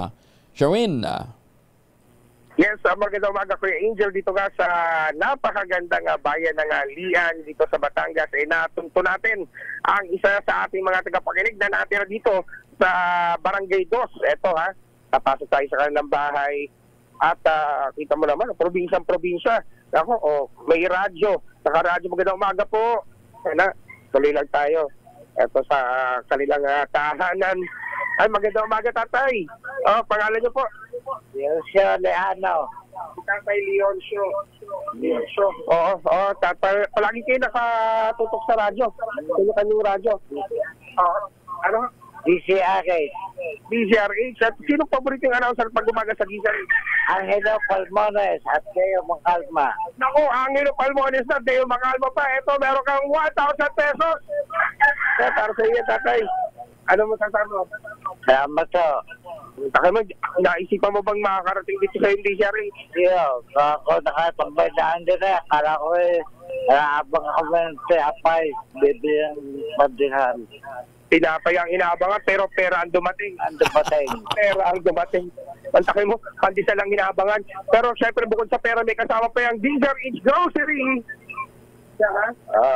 Thank you. At syempre pero kasama din na na-imbag na bigas ng DZRH para sa tatay. Swerte, di ba? Nakikinig lang sa DZRH. At syempre, Pero pagkasama yan na uniforme, papalitan natin yung t-shirt mo ng DZRH t-shirt. Yan na, para sa iya, tatay. Salamat sa'yo. Maraming salamat. Anong kabuhayan nyo dito? Wala ho. Wala na. Retirado na. Ako, baldado. Nabalda ho kayo noon. Ang paang hindi na nagalaw. Sino kang bumalda sa inyo? Sino bumalda? Ako na-stroke. Ay, na-stroke. Kaya, oo. Parang, pero medyo ligtas na. Oo. Asya, sige.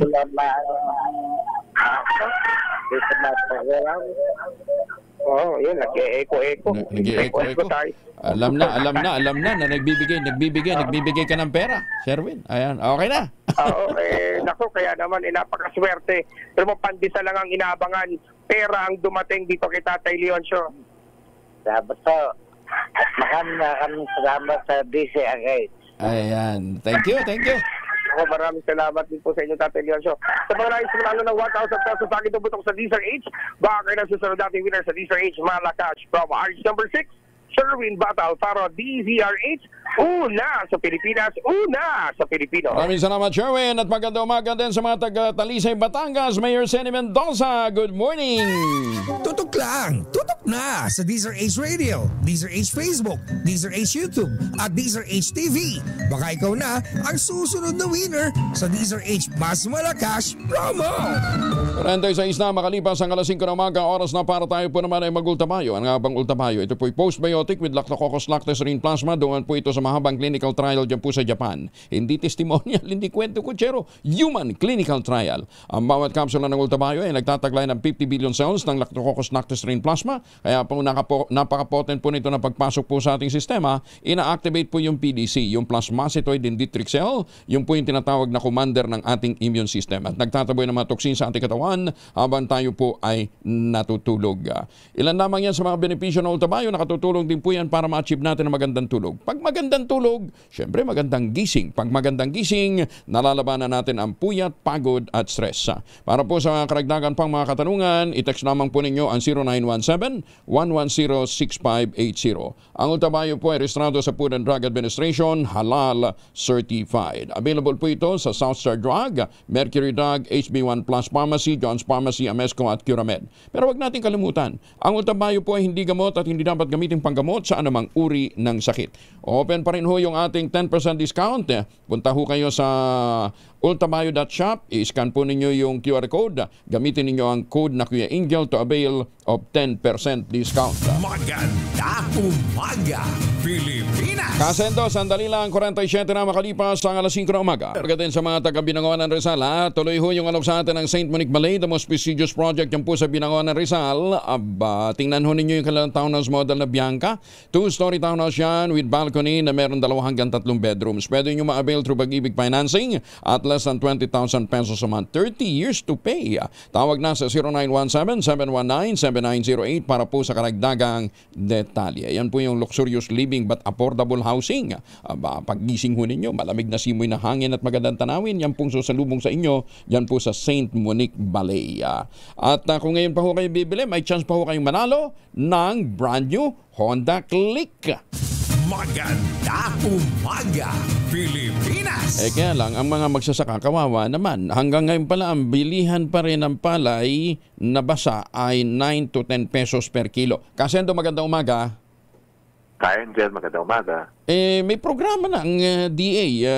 Ano ito? Resulta ba ito ng inyong pulong?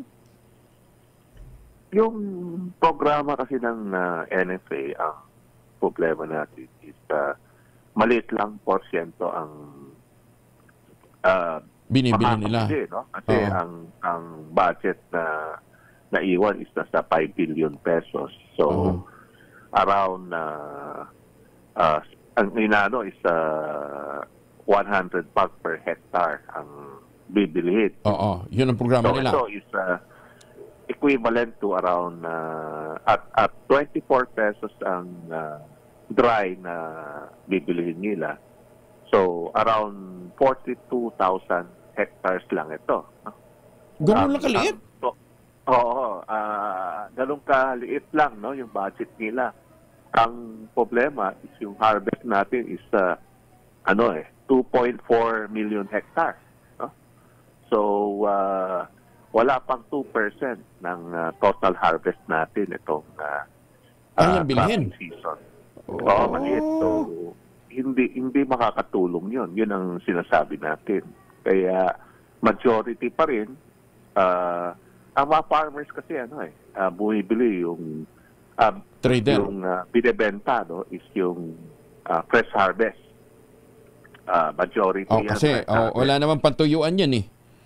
Yeah. Yung NFA is kailangan deliver sa kanila tsaka dry. No? So, yun ang malaking problema natin. So, majority, yung 98% ng mga magsasaka, mababa yung presyo. Yun ang malaking problema natin. So, magbabudget season kasi dahil magbubukas ang 20th Congress. Ang sinasabi ho nyo, dapat dagdagan ang procurement budget ng NFA. Ang problema, ka-Angel, next year na yan, di ba? Kung dadagdagan ng pondo. So, malaking problema natin itong cropping season. So, kung malugi yung magsasaka, yung average, sabihin natin, nasa 40,000 pesos lang ang makukuha nila, and yung gastusin nasa 60,000. Malaking 20,000 kaagad. 20,000 kaagad yung lugi. Ay, susma. Saan tayo pupulutin ito? Baka lalong hindi magtanim yung magsasaka. Yun ang nakikita natin resulta dun sa mangyayari kung hindi makasuporta ang ating government.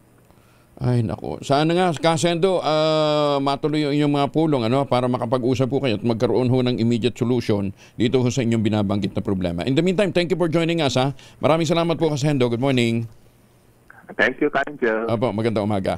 Si Ginoong Rosendo So ng grupong Sinag, magtanim na kawayan para sa kalikasan at kabuhayan. Yan po ang ating paalala sa inyo sa tuwi-tuwi na. Susunod na po ang 2x2 at ang ACS Balita. Ang ating quote of the day ngayong araw na ito ay mula po sa American astronomer at planetary scientist na si Carl Sagan. Ang sabi niya, we have also arranged things so that almost no one understands science and technology. This is a prescription for disaster. Ayan muli, maraming salamat ho doon sa mga tumatangkilik sa isinusulong ho nating kaalaman tungkol po sa science and technology, at sana po nakikinig din ho yung mga tengang kawali. Yung inuuna ay junket, ACS ng umaga ang oras sa buong kapuluan.